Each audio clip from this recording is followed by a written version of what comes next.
Hello, my dear. Do you want to listen to the interesting story? Let's go. Andersen's Fairy Tales by Hans Christian Andersen. The fir tree. Out in the woods stood a nice little fir tree. The place he had was a very good one. The sun shone on him. As to fresh air, there was enough of that, and round him grew many large-sized comrades, pines as well as firs. But the little fir wanted so very much to be a grown-up tree. He did not think of the warm sun and of the fresh air. He did not care for the little cottage children that ran about and prattled when they were in the woods looking for wild strawberries. The children often came with a whole pitcher full of berries, or a long row of them threaded on a straw, and sat down near the young tree and said, "Oh, how pretty he is! What a nice little fir!" But this was what the tree could not bear to hear. At the end of a year, he had shot up a good deal, and after another year, he was another long bit taller, for with fir trees one can always tell by the shoots how many years old they are. Oh, "Were I but such a high tree as the others are," sighed he, "then I should be able to spread out my branches and with the tops to look into the wide world. Then would the birds build nests among my branches, and when there was a breeze, I could bend with as much stateliness as the others." Neither the sunbeams, nor the birds, nor the red clouds which morning and evening sailed above him, gave the little tree any pleasure. In winter, when the snow lay glittering on the ground, a hare would often come leaping along and jump right over the little tree. Oh, that made him so angry. But 2 winters were past, and in the third the tree was so large that the hare was obliged to go round it. To grow and grow, to get older and be tall, thought the tree, that, after all, is the most delightful thing in the world. In autumn the woodcutters always came and felled some of the largest trees. This happened every year, and the young fir tree, that had now grown to a very comely size, trembled at the sight, for the magnificent great trees fell to the earth with noise and cracking. The branches were lopped off, and the trees looked long and bare. They were hardly to be recognized, and then they were laid in carts, and the horses dragged them out of the wood. Where did they go to? What became of them? In spring, when the swallows and the storks came, the tree asked them, "Don't you know where they have been taken? Have you not met them anywhere?" The swallows did not know anything about it, but the stork looked musing, nodded his head, and said, "Yes, I think I know. I met many ships as I was flying hither from Egypt.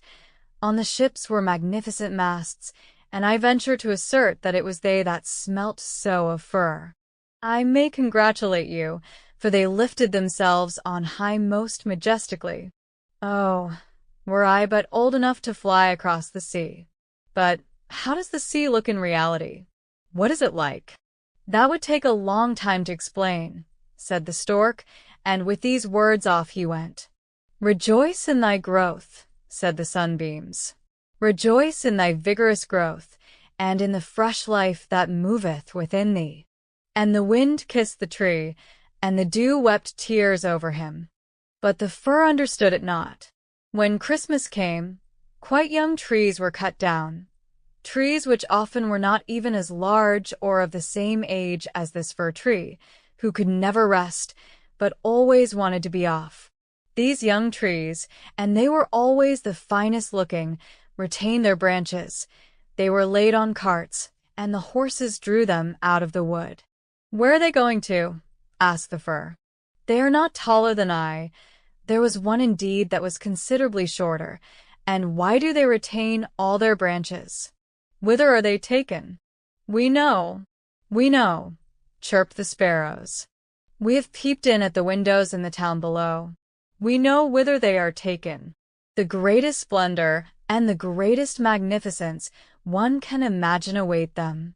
We peeped through the windows, and saw them planted in the mid-leaf the warm room, and ornamented with the most splendid things, with gilded apples, with gingerbread, with toys, and many hundred lights." "And then," asked the fir tree, trembling in every bough. And then, what happens then? We did not see anything more. It was incomparably beautiful.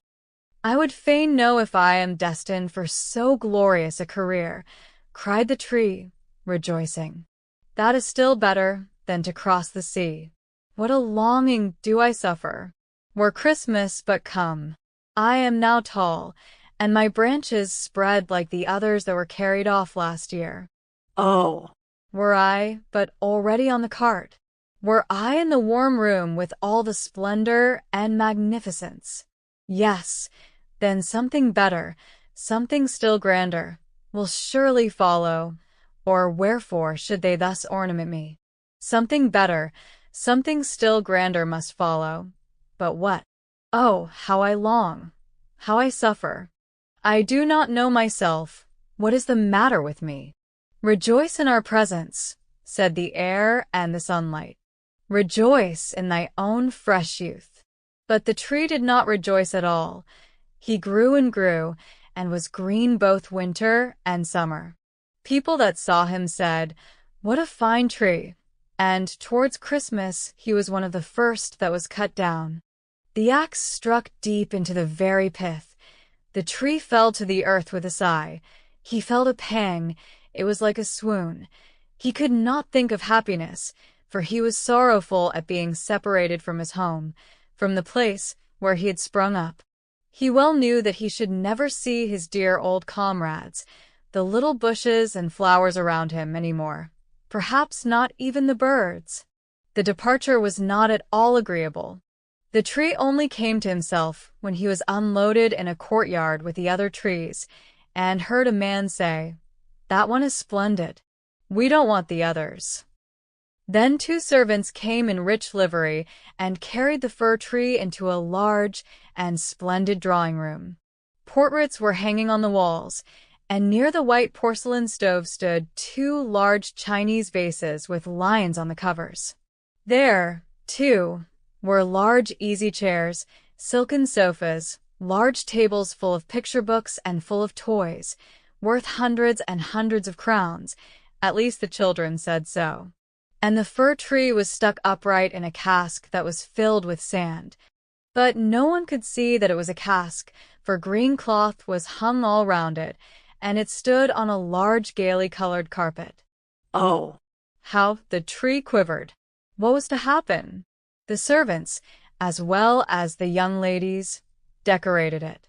On one branch there hung little nets cut out of colored paper, and each net was filled with sugar plums, and among the other boughs gilded apples and walnuts were suspended, looking as though they had grown there, and little blue and white tapers were placed among the leaves.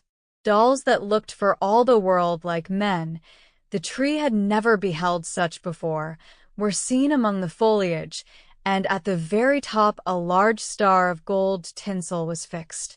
It was really splendid, beyond description splendid. This evening, they all said, "How it will shine this evening!" Oh, thought the tree, if the evening were but come, if the tapers were but lighted. And then I wonder what will happen. Perhaps the other trees from the forest will come to look at me. Perhaps the sparrows will beat against the window panes. I wonder if I shall take root here, and winter and summer stand covered with ornaments.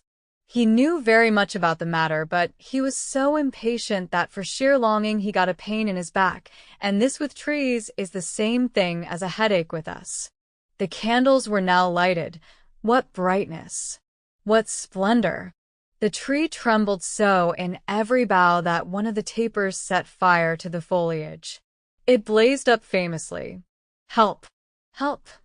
cried the young ladies, and they quickly put out the fire. Now the tree did not even dare tremble. What a state he was in! He was so uneasy lest he should lose something of his splendor, that he was quite bewildered amidst the glare and brightness, when suddenly both folding doors opened, and a troop of children rushed in, as if they would upset the tree. The older persons followed quietly. The little ones stood quite still. But it was only for a moment. Then they shouted that the whole place re-echoed with their rejoicing. They danced round the tree, and one present after the other was pulled off. "What are they about?" thought the tree. "What is to happen now?" And the lights burned down to the very branches, and as they burned down they were put out one after the other, and then the children had permission to plunder the tree. So they fell upon it with such violence that all its branches cracked. If it had not been fixed firmly in the ground, it would certainly have tumbled down. The children danced about with their beautiful playthings. No one looked at the tree except the old nurse, who peeped between the branches, but it was only to see if there was a fig or an apple left that had been forgotten. "A story! A story!" cried the children, drawing a little fat man towards the tree. He seated himself under it and said, "Now we are in the shade, and the tree can listen too. But I shall tell only one story. Now which will you have? That about Ivedy, or about Humpy Dumpy, who tumbled downstairs, and yet after all came to the throne and married the princess?" "Ivedy," cried some. "Humpy Dumpy," cried the others. There was such a bawling and screaming. The fir tree alone was silent, and he thought to himself, "Am I not to bawl with the rest? Am I to do nothing whatever?" For he was one of the company, and had done what he had to do. And the man told about Humpy Dumpy that tumbled down, who notwithstanding came to the throne, and at last married the princess. And the children clapped their hands, and cried, "Oh, go on! Do go on!" They wanted to hear about Ivedy too, but the little man only told them about Humpy Dumpy. The fir tree stood quite still and absorbed in thought. The birds in the wood had never related the like of this. Humpy Dumpy fell downstairs, and yet he married the princess. Yes, yes, that's the way of the world, thought the fir tree, and believed it all, because the man who told the story was so good-looking. Well, well, who knows, perhaps I may fall downstairs, too, and get a princess as wife. And he looked forward with joy to the morrow, when he hoped to be decked out again with lights, playthings, fruits, and tinsel.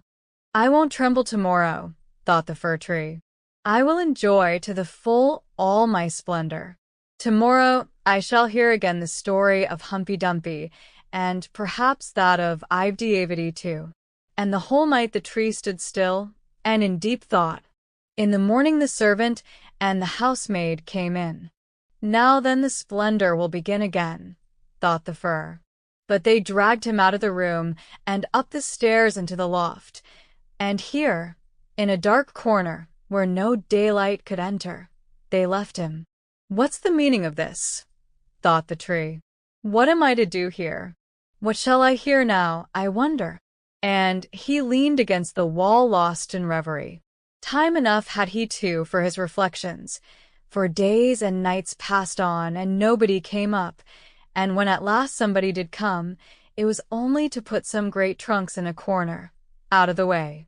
There stood the tree quite hidden. It seemed as if he had been entirely forgotten. "'Tis now winter out of doors," thought the tree. "The earth is hard and covered with snow. Men cannot plant me now, and therefore I have been put up here under shelter till the springtime comes. How thoughtful that is! How kind man is, after all! If it only were not so dark here, and so terribly lonely. Not even a hare. And out in the woods it was so pleasant, when the snow was on the ground, and the hare leaped by. Yes, even when he jumped over me. But I did not like it then. It is really terribly lonely here." Squeak. "Squeak," said a little mouse, at the same moment, peeping out of his hole. And then another little one came. They snuffed about the fir tree, and rustled among the branches. "It is dreadfully cold," said the mouse. "But for that, it would be delightful here, old fir, wouldn't it?" "I am by no means old," said the fir tree. "There's many a one considerably older than I am." "Where do you come from?" asked the mice. "And what can you do?" They were so extremely curious. Tell us about the most beautiful spot on the earth. Have you never been there? Were you never in the larder, where cheeses lie on the shelves and hams hang from above, where one dances about on tallow candles, that place where one enters lean and comes out again fat and portly? I know no such place, said the tree, but I know the wood, where the sun shines and where the little birds sing. And then he told all about his youth, and the little mice had never heard the like before, and they listened and said, "Well, to be sure, how much you have seen! How happy you must have been!" "Aye," said the fir tree, thinking over what he had himself related. "Yes, in reality those were happy times." And then he told about Christmas Eve, when he was decked out with cakes and candles. "Oh," said the little mice, "how fortunate you have been, old fir tree." "I am by no means old," said he. "I came from the wood this winter. I am in my prime, and am only rather short for my age." "What delightful stories you know," said the mice, and the next night they came with 4 other little mice, who were to hear what the tree recounted, and the more he related, the more he remembered himself. And it appeared as if those times had really been happy times. But they may still come, they may still come. Humpty Dumpty fell downstairs, and yet he got a princess, and he thought at the moment of a nice little birch tree growing out in the woods. To the fir, that would be a real charming princess. "Who is Humpty Dumpty?" asked the mice. So then the fir tree told the whole fairy tale, for he could remember every single word of it, and the little mice jumped for joy up to the very top of the tree. Next night 2 more mice came, and on Sunday 2 rats even, but they said the stories were not interesting, which vexed the little mice, and they, too, now began to think them not so very amusing either. "Do you know only one story?" asked the rats. "Only that one," answered the tree.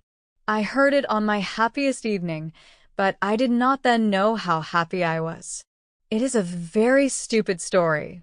Don't you know one about bacon and tallow candles? Can't you tell any larder stories?" "No," said the tree. "Then goodbye," said the rats, and they went home. At last the little mice stayed away also, and the tree sighed. "After all, it was very pleasant when the sleek little mice sat round me and listened to what I told them. Now that too is over. But I will take good care to enjoy myself when I am brought out again." But when was that to be? Why, one morning there came a quantity of people and set to work in the loft. The trunks were moved, the tree was pulled out and thrown, rather hard, it is true, down on the floor, but a man drew him towards the stairs, where the daylight shone. "Now a merry life will begin again," thought the tree. He felt the fresh air, the first sunbeam, and now he was out in the courtyard. All passed so quickly, there was so much going on around him. The tree quite forgot to look to himself. The court adjoined a garden, and all was in flower.